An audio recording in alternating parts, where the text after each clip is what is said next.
On today's show, we have Savannah McCann from Baseball America to talk about some of the prospects down in the farm for the Washington Nationals. And we also are going to talk about some of the young, bright pieces on this Nationals team currently. We'll get to that right after this. You are Locked On Nationals, your daily Washington Nationals podcast, part of the Locked On Podcast Network, your team every day.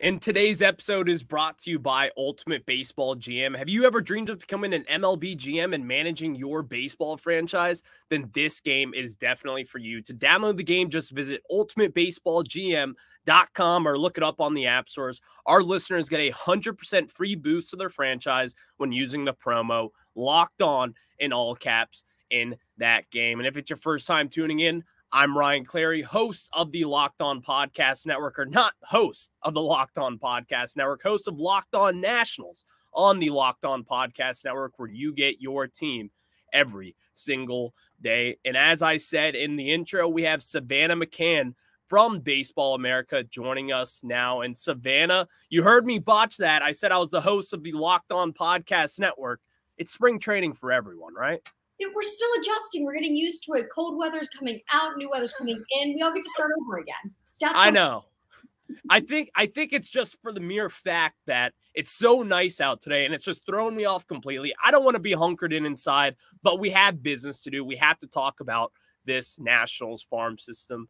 And Savannah, you're with Baseball America, which I believe you guys are the best site to get the best prospect news and notes and the rankings. And you guys are really high on our guy, James Wood, right now sitting in the top 10 of your prospect group there. Can you tell us a little bit about James Wood and what he brings to the table for this Nationals team? When we first heard about James Wood, it was one of those things where everyone's like, he could be, one of the greatest players we've ever seen. I'm like, okay, come on, everyone. A little bit. They're like, no, we're being serious. This is a guy that has the talent to be an all-time great, a perennial all-star. And we're like, okay, well, let's see how he performs. And he performs as advertised, and you're like, oh my gosh, these scouts might actually know what they're talking about. And he might be as good as advertised. He's already flashing all 5 tools.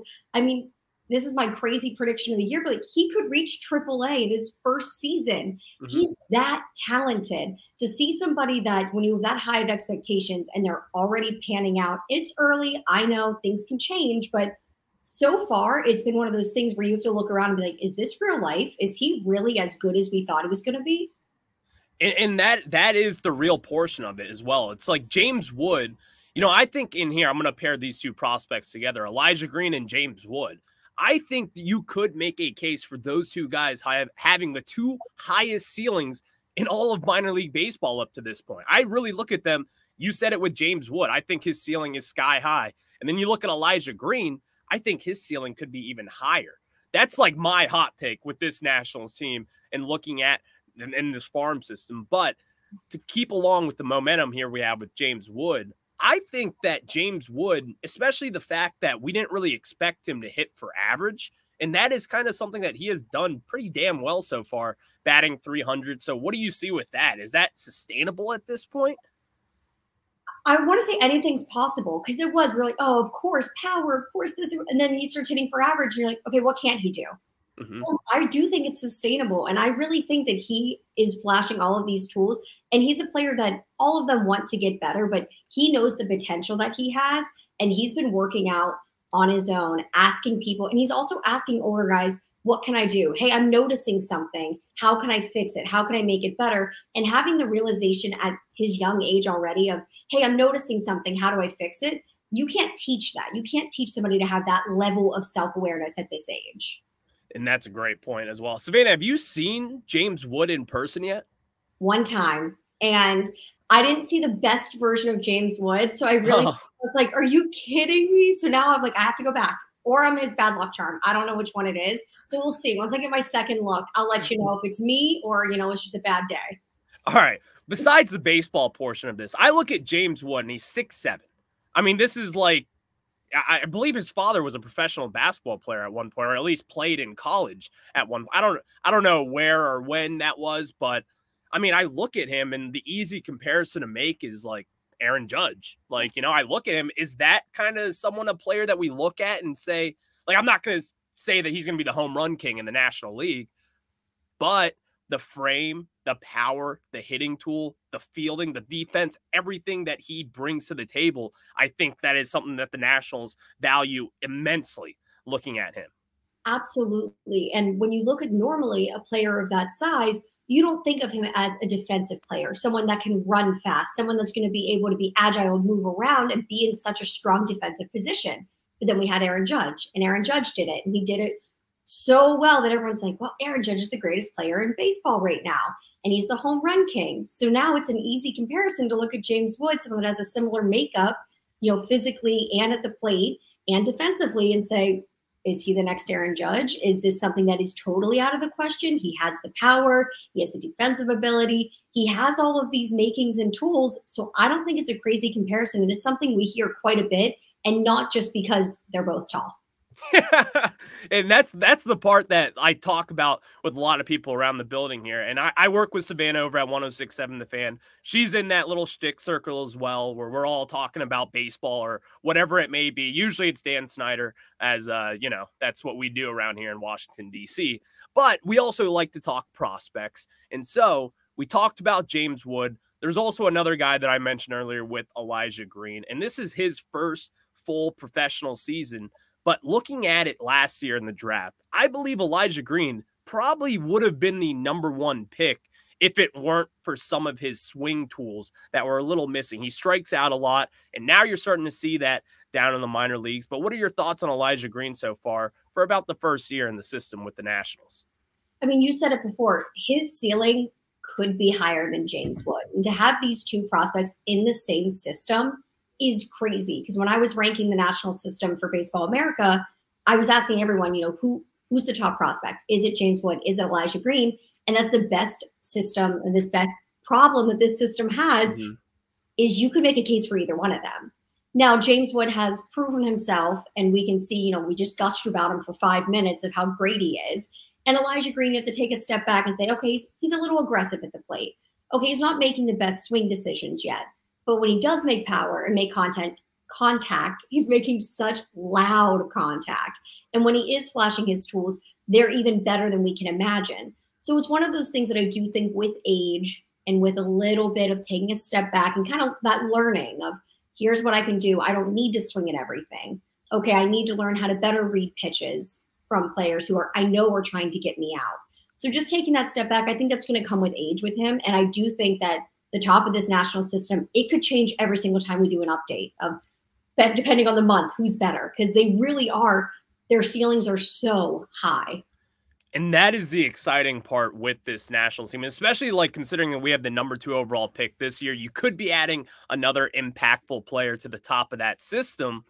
But here's the thing with Elijah Green that does concern me. And I kind of mentioned it, saying that the strikeout rate has been high. Up to this point, he's been striking out and at least 2 at-bats per game. And this is only through the first few weeks of the season.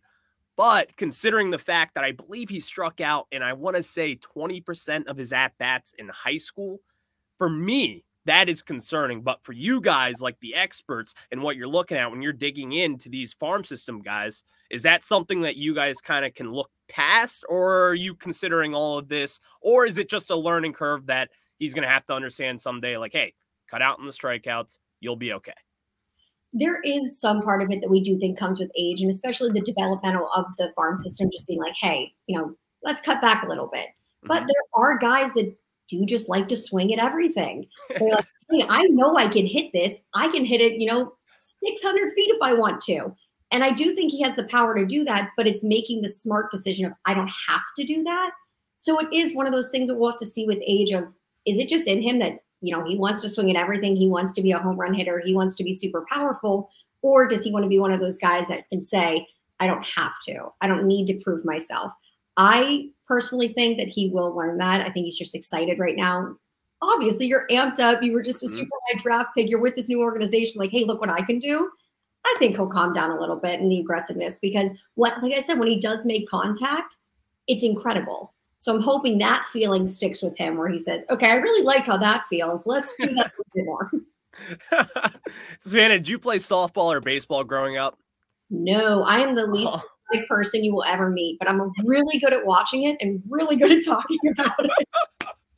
Because I was going to say, I was like, I get it, Elijah Green. I played growing up. That high fastball, it's sitting in your chest. It's just, you want to swing at it all day. So it's something that'll come eventually, I believe in, but we'll just have to see. But Savannah, I got to talk to my friends over here about my friends at Ultimate Baseball GM before we get into some other minor league prospects and as well as some of the prospects already up in the majors. But as I said, I'm going to tell you guys about my friends at Ultimate Baseball GM. And guys, this is the coolest game I've played in a long time. And I've always thought I could be a great major league GM, but guess what? It's not as easy as it looks. I get to handpick all these personal trainers and all these coaches, all these different things that Mike Rizzo of the Washington Nationals also gets to do. And that is why I love it, because what isn't the dream job that isn't Ultimate Baseball GM? I can tell you that for a damn fact that this game is legit and it makes you feel like you're part of Major League Baseball's foundation, with either being a president of baseball operations or just a general manager. You get the experience with Ultimate Baseball GM, and Locked On Nationals listeners get a 100% free boost to their franchise when using the promo code Locked On in the game store. So make sure to check it out. Download the game. Just visit probaseballgm.com, scan the code, or look it up on the app stores. That's probaseballgm.com. Ultimate Baseball GM. Start your dynasty today. And now we get back into it here with Savannah McCann from 106.7 The Fan and as well as Baseball America. Savannah, side note real quick, I'm going to get sidetracked. Savannah McCann on The Fan is one of the best rhymes in Odyssey's history. Can you confirm? 100%. I think it's half the reason I got the job.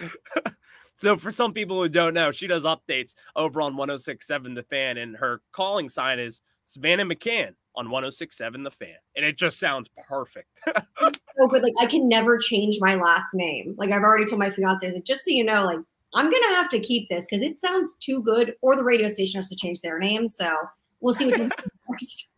All right. So, you know what? You mentioned that you did get engaged. So also congratulations on that, by the way. And I wanted to ask you this question in honor of you getting engaged. With the Nationals have some prospects on the major league roster, which Nationals prospect is Savannah McCann married to on the Nationals roster currently? You got a couple guys like a CJ Abrams, Mackenzie, Gore, Josiah Gray. Who's Savannah McCann's? That's a really good question. Mm-hmm. Mackenzie Gore has been so impressive this season, and I knew he could be. I was so excited for him. And just to have somebody that I've been talking up that's been as advertised just feels so good. So Mackenzie Gore is my guy. I'm all about it. Josiah Gray, if you had a little bit of run support behind you, you could be my guy. But Mackenzie Gore, I'm all in.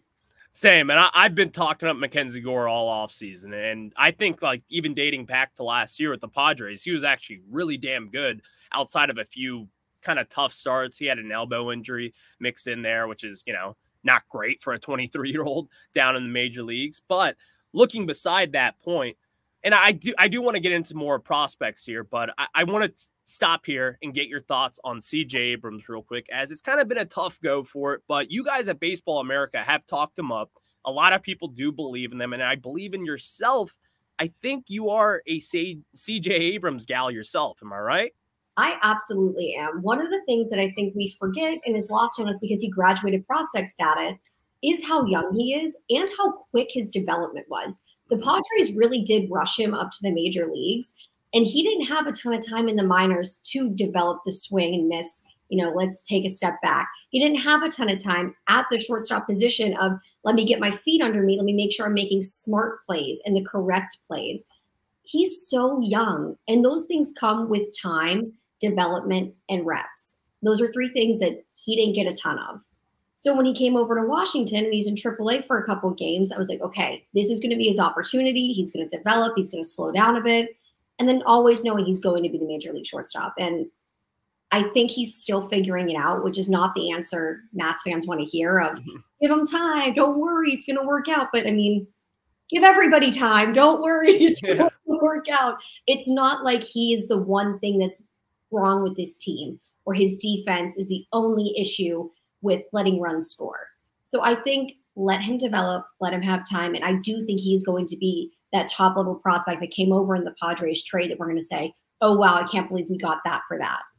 And I totally agree with that as well. I think a lot of people have been kind of jumping the guns a little bit when it comes to CJ Abrams, because even then, like if let's say the Nationals drafted him, I believe CJ Abrams back in 2019 or 2020, I forgot where he was drafted. They all blend in together at this point. But I think if he was drafted by the Nationals, he would definitely have not been rushed up the way that he was with the Padres, because last year with Tatis, they were in a win now situation. Tatis was out for the first half of the season.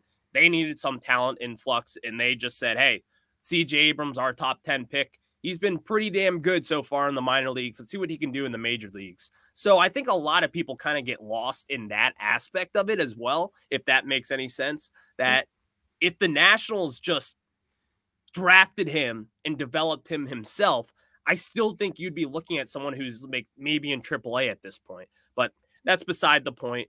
Savannah, you came with some sleepers today down in the Nationals farm system, and I want to hear them because this is what I love. I love a good underdog. I always root for the underdog. That is why I'm a Nationals fan. After all, we are the ultimate underdogs in 2023. Are we going to win too many games? Probably not. But as Bruce Allen would say, we are winning off the field. And here's the thing. We win with Nationals prospect talks, and I need some sleepers from Savannah McCann. Give me them.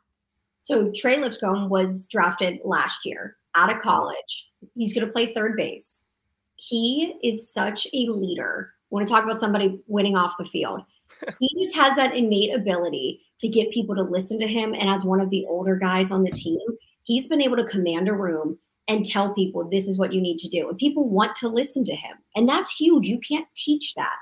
But then he's also getting better himself. He spent so much time in the weight room. He's putting on good muscle, and not like the Victor Robles good muscle, like genuine good muscle that he's still staying fast and lean. He's changing his stance at the plate.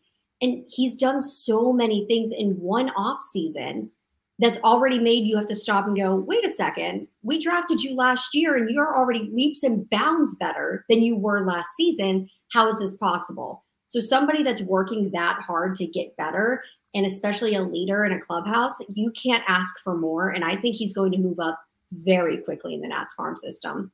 Wow. So Trey Lipscomb, honest, I'm going to be 100% honest. I obviously I know the name. I read up on him a little bit, but he was kind of an intriguing guy. If I remember, he was a 3rd round pick maybe out of Tennessee. And that Tennessee team last year was baller.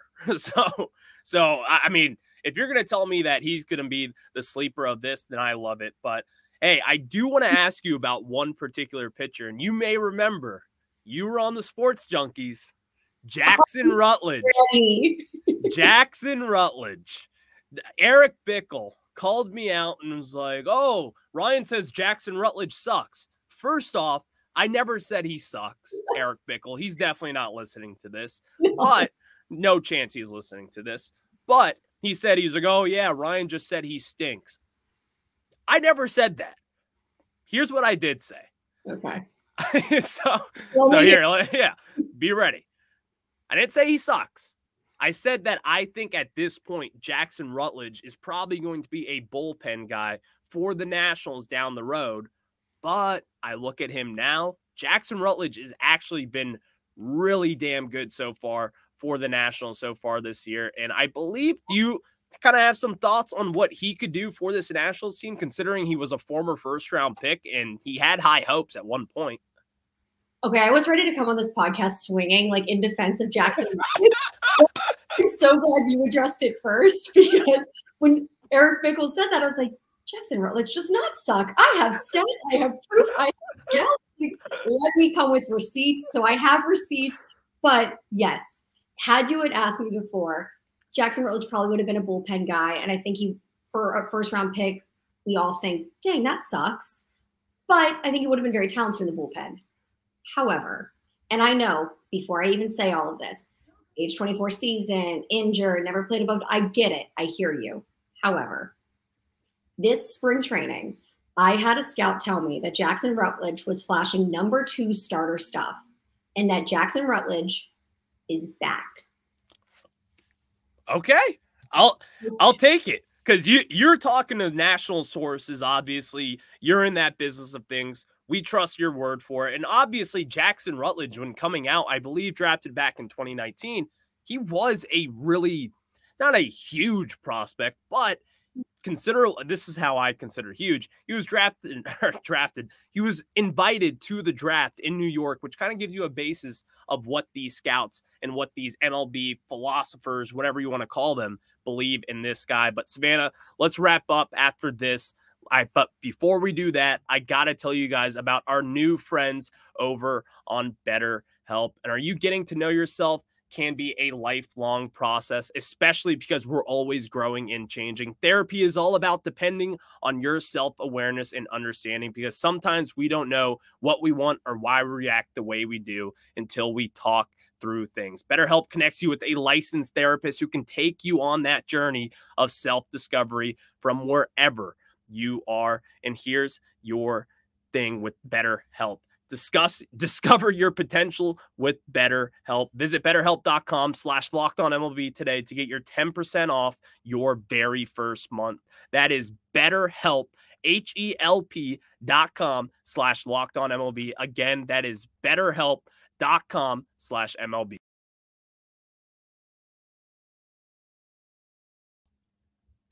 And Savannah, let's wrap it up here with this Washington Nationals team. And let's just wrap it up on the Nationals as a whole, because I do know you follow them. Obviously, you're into the prospects and all that, but this is going to be a pretty rough season, right? It's going to be a rough season, but I did say I took them on the over, if you're into betting at all. Very much so. Okay, on their win total this season, I did take the over when it was at like 52. Oh, wow. Yeah. So I don't know how much I'm loving that bet, but I'm sticking to it because I've said it on multiple platforms now. So I'm sticking with it. But I do think that the best part is that I think my job and your job are going to come together here very quickly. But a lot of these young names are going to start coming up. And this team is, even if they don't win, they're at least going to be exciting. You're going to start seeing a lot of these names that you've heard of a lot and you've seen, and you're like, oh, and you get a glimpse of the future. So it's at least going to be a hopeful season if you don't look at wins and losses. Exactly. And you know what? That is right. I try to remind people that. I'm like, listen, we're in the moment now. I know it's not great. It's not that much fun to watch. But again, as these young guys come up, and also I think a lot of people sleep on this fact, Mike Rizzo was the architect of that run through the 2010s for the Washington Nationals. People got to trust the process. I think we'll be just fine down the road. As far as you sign off on that as well. Absolutely. When Robert Castro makes his debut this summer, everyone's going to forget the fact that they've only had 40 wins. Don't worry. It's going to be fine. And that was someone, honestly, we left off today. But since you mentioned him, do you have anything on Robert Hassel? Any insight on what he could bring to the table? So he's still rehabbing right now, but his wrist is looking so much better. And power was a huge concern of his. And if he can unlock that power, it was something of like, well, he's going to get caught up even sooner. And you can already see the difference in his swing and the way he's holding himself. You can tell this guy's feeling better. And that wrist was such a huge issue last season. We already know it's going to hit for average, but I think the power is going to unlock here very quickly. All right, Savannah, this was awesome today. I really appreciate you hopping on. So thank you for the time today. Thanks for having me. All right. Thanks for watching Locked On Nationals today and listening wherever you get your podcasts. I will be talking to you guys tomorrow. So you have a good day and go Nationals.